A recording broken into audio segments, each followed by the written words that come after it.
आपके पास वोट ना होता तो आपकी बस्तियों में वो कभी जीवन में देखने तक नहीं आते, और उनको ऐसा महसूस होता है जब आपकी बस्तियों में आते हैं कि हम कहाँ आ गए, यहाँ तो बदबू आ रही है, यहाँ तो नालियाँ साफ नहीं।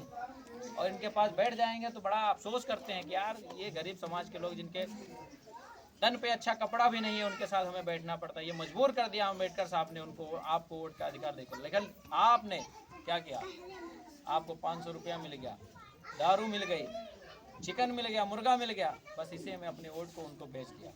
ये वोट का जो बेच रहे हो आप, ये समझ लिए आप वोट नहीं बेच रहे हो, अपने बच्चों का भविष्य बेच रहे हो। 5 साल के लिए आप अपने बच्चों का भविष्य बेच रहे हैं, क्योंकि आप, मैं ये जानता हूँ, आपको 1000 रुपये में दे दूँ तो 5 साल से उसको भाग करेंगे तो शायद 1 रुपया पड़ेगा एक दिन का।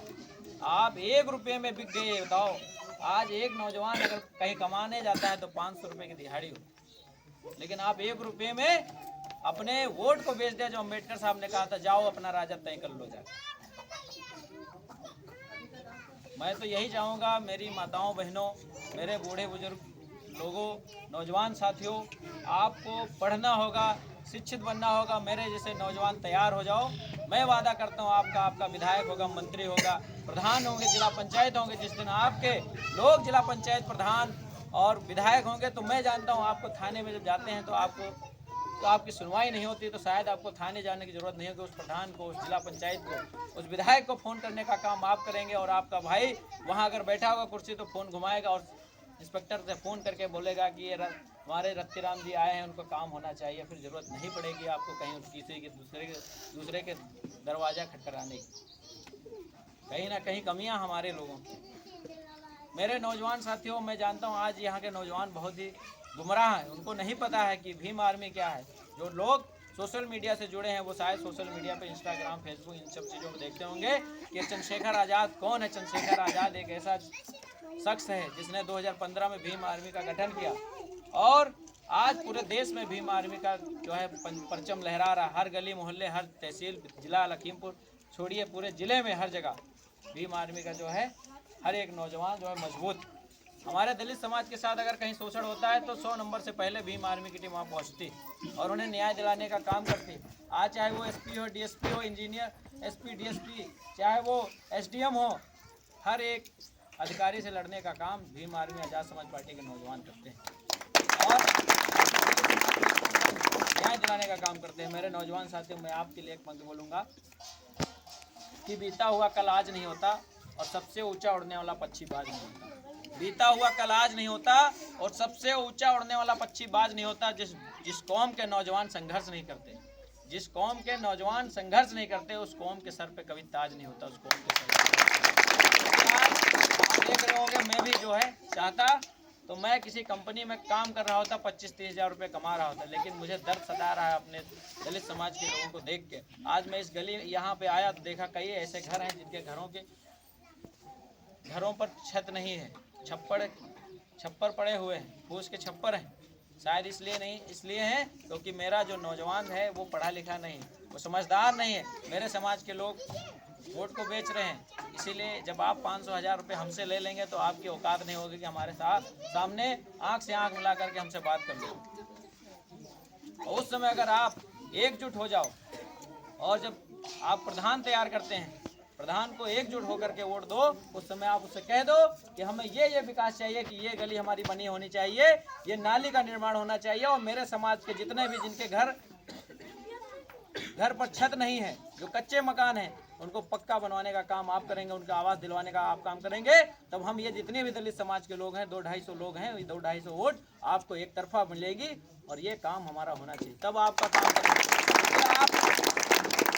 आप जो है 10 लोग, राजेश भाई प्रधानी में लड़े हैं, 10 लोग इधर चले गए, फारूक भाई 10 लोग कवर कर लिए, रिजवान भी लड़ रहे हैं तो 50 ये कवर कर लिए 500-500 रुपये में। इन्होंने 500-500 में कवर कर लिया। इन्होंने कहीं देखा तो कोई दारू के पर चल रहा तो दारू इसको पिला करके काम करिए। जब हम लोग 4-5 जगह बट जाएंगे तो समझ लीजिए आपका विकास तो होना।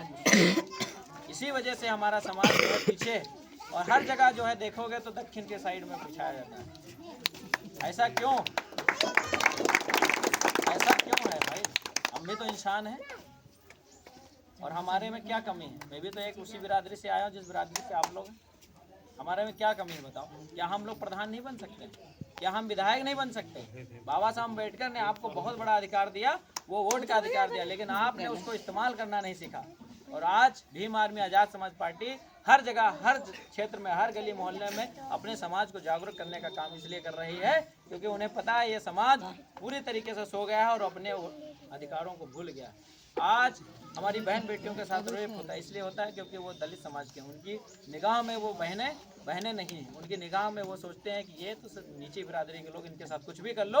इनकी हिम्मत नहीं है कि इनके नौजवानों, इनके भाइयों को इतनी हिम्मत नहीं है कि वो सड़कों पर आ जाएंगे, किसी अधिकारी से बात कर लेंगे या किसी थाने में चले जाएंगे। इसलिए हमारे समाज के साथियों, अगर आपने हमारा साथ दे दिया तो मैं आपको बताता हूँ, चाहे वो किसी भी समाज का व्यक्ति हो, अगर आपके साथ शोषण करेगा, आपके पगड़ी के साथ शोषण करेगा, तो याद रखना ये दीपक जाटव उस समय खड़ा होगा और ईंट का जवाब पत्थर से देने का काम खुद करेगा।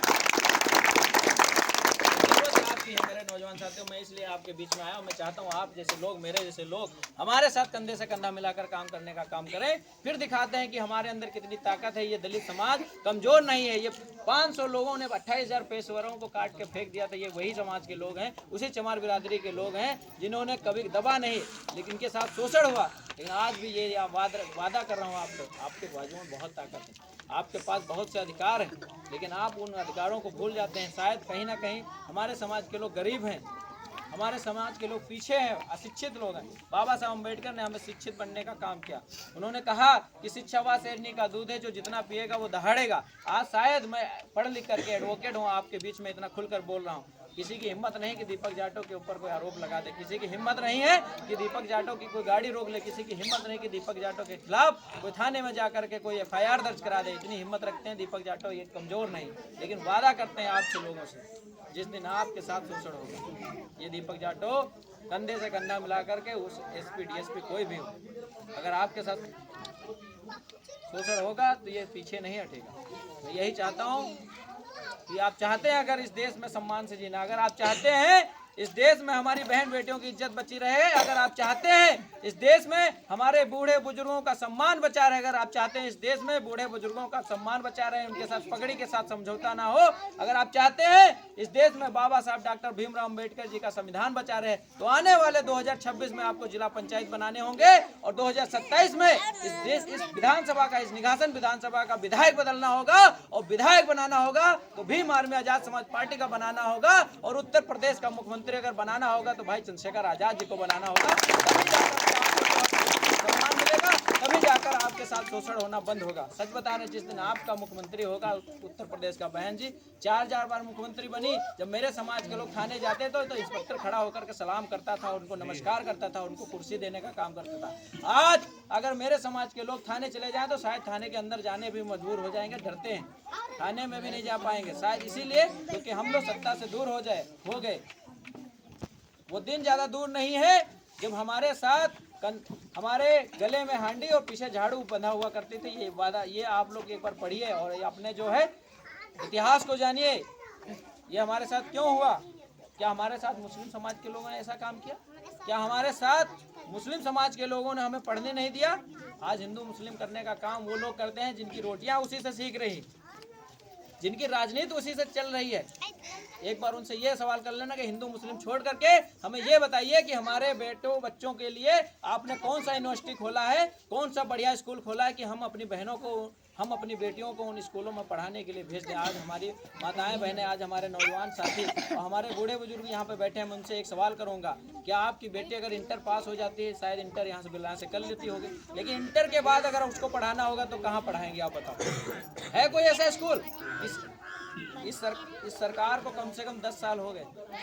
इन 10 सालों में एक स्कूल नहीं खोल पाया, कि यूनिवर्सिटी नहीं बना पाई, डिग्री कॉलेज नहीं बना पाया कि इस क्षेत्र में डिग्री कॉलेज हो कि हम अपनी बहनों को वहाँ पढ़ाने के लिए भेज सके। आज अगर मैं अपनी बहन को यहाँ से भेज करके लखीमपुर में पढ़ाने का काम करूँगा तो शायद मैं ये डर सताता रहेगा कि मेरी बहन सुरक्षित है या नहीं है। शायद किसी ऐसे दरिंदे के कब्जे में ना आ जाए, किसी ऐसे जो दूषित मानसिकता के लोग घूमते रहते हैं कि किसी के जपेट में ना आ जाए और मेरी बहन के साथ गलत हो जाए। ऐसा महसूस करते नहीं करते, इसीलिए हम लोग अपनी बहनों को वहाँ नहीं पढ़ा पाते। और तो और हम उनको बहनों को वहाँ पढ़ाने के लिए भेजेंगे तो हमको कमरा किराया लेना पड़ेगा, उनके लिए खाने पीने की व्यवस्था करनी पड़ेगी। अगर यहाँ पे स्कूल हो तो हम अपनी बहनों को वहाँ पढ़ा नहीं सकते। क्या ये जो दलित समाज के लोग हैं, क्या ये IAS PCS इंजीनियर डॉक्टर नहीं बन सकते? बाबा साहब अम्बेडकर ने 32 डिग्रियाँ हासिल की, 9 भाषाओं का ज्ञान था। वो भी इसी समाज से आते थे जिस समाज से हम लोग आते हैं। वो भी एक चमार बिरादरी के थे, लेकिन उनको जो है पूरे विश्व में क्यों जाना जाता है? क्योंकि उनको विश्व में इसलिए जाना जाता है कि उन्होंने बहुत ही संघर्ष किया और पढ़ाई में सबसे अव्वल निकले। जब इस देश को आज़ादी मिली तो उस समय भारत का संविधान बनाने के लिए इस देश के अंदर कोई पढ़ा लिखा व्यक्ति नहीं था। सोचिए, पूरे भारत में कोई पढ़ा लिखा व्यक्ति नहीं था। भारत के अंदर ढूंढा जा रहा था कि कोई ऐसा व्यक्ति मिल जाए जो भारत देश का संविधान तैयार कर ले। 300 आदमी थे भारत देश को संविधान करने के लिए, तैयार करने के लिए। उस समय सबको डर सताने लगा, कोई बता रहा मैं बीमार हो गया हूँ, कोई हमारे घर में बीमार है, कोई लेटरिन बाथरूम, पता नहीं क्या क्या बहाने बना करके निकल गए। एक ऐसा शख्स जो था वो था बाबा साहब अम्बेडकर, जिन्होंने 2 साल 11 महीने 18 दिन रात दिन एक कर करके जो है भारत देश का संविधान तैयार किया। सोचिए, वो शख्स तो चमार बिरादरी का आता था, जिसको कभी पढ़ने नहीं दिया गया। आप जानते होंगे बाबा साहब अम्बेडकर कोई स्कूल में पढ़ने नहीं दिया जाता था, स्कूल के बाहर बिठाया जाता था। सोचो, ये इतिहास बहुत जरूरी है बताना, क्योंकि मेरे समाज के लोग आज उन लोगों में भगवान ढूंढ रहे हैं। यहाँ हमारे साथ हांडी भी बंधी हुआ करती थी तब वो नजर नहीं आए, तो झाड़ू बंधा हुआ करता था तब वो नजर नहीं आए। एक मसीहा पैदा हुआ जिसका नाम था डॉक्टर बाबा साहब अम्बेडकर। अगर वो पैदा नहीं होते तो शायद आज भी हमारे गले में हांडी बंधी हुआ करती और पीछे झाड़ू बंधा हुआ करता। सच बता रहा हूँ, ये झूठ नहीं बोल। इतिहास को पढ़ना बहुत जरूरी है। अम्बेडकर साहब अगर पैदा नहीं होते, मैं अपने माँ बाप से भी ज्यादा मानता हूँ, इसलिए मानता हूँ क्योंकि माँ बाप हमें पैदा करते, लेकिन वो जंजीरों से जो जकड़े हुए थे, हम गुलाम बने हुए थे, उन गुलामी की आजादी अगर किसी ने दिलाई है तो वो बाबा साहब अम्बेडकर थे। क्योंकि हमारे माँ